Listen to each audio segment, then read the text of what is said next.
ਦੋਸਤ ਬਜ਼ੁਰਗਾਂ ਨਿਆਣਿਆਂ ਸਿਆਣਿਆਂ, ਅੱਜ ਮੈਂ ਗੱਲ ਕਰਨੀ ਚੇਦਾ ਚੌਧਰੀ ਤੇ ਸ਼ਬਾਜ਼ ਗਿੱਲ ਦੇ ਹਥਿਆਰ ਦੀ। ਚੇਦਾ ਚੌਧਰੀ ਕਹਿੰਦਾ ਵੀ ਜੰਗ ਹੋਣ ਵਾਲੀ ਤੇ ਸਾਰੇ ਆਪਣੇ ਆਪਣੇ ਹਥਿਆਰਾਂ ਨੂੰ ਤੇਲ ਲਾ ਲਓ ਤੇ ਉਹਦੀ ਸਫਾਈ ਸੁਈ ਕਰ ਲਓ। ਚੇਦਿਆ ਤੂੰ ਆਪਣੇ ਹਥਿਆਰ ਨੂੰ ਤੇਲ ਲਾਇਆ ਹੈ ਕਿ ਤੇਰਾ ਹਥਿਆਰ ਸੰਗ ਮਾਰ ਗਿਆ ਜਾਂ ਤੇਰੇ ਹਥਿਆਰ ਤੇ ਜਾਲਾ ਲੱਗਿਆ ਵੀ ਉਹਨੂੰ ਸਫਾਈ ਸੁਈ ਕਰ ਲਓ। ਜਿਵੇਂ ਦਾ ਤੇਲ ਤੂੰ ਵੇਚੀ ਜਾਣਾ ਤੇ ਵੇਚਣਾ ਚਾਹੁੰਦਾ, और शर्म कर। लोगां नूं फिकर पई ते तेनू अपने तेल बेचण दी पई है ते तू तेल अपने बंदे नूं लवाई जाना ते खैर तां उन्हां ने तेल नहीं लाना। तेरी गल सुन के जे उन्हां ने भी तेल ला लिया ते तू भी तेल ला लिया बेशर्मा।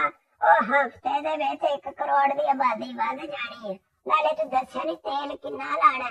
तेल च हथियार डबो ना दईए, पैसे जंग कदों लगनी, किन्ने दिन हथियार डबोना। पहले ही ना किते फैर हो जावे तेल लांदे लांदे।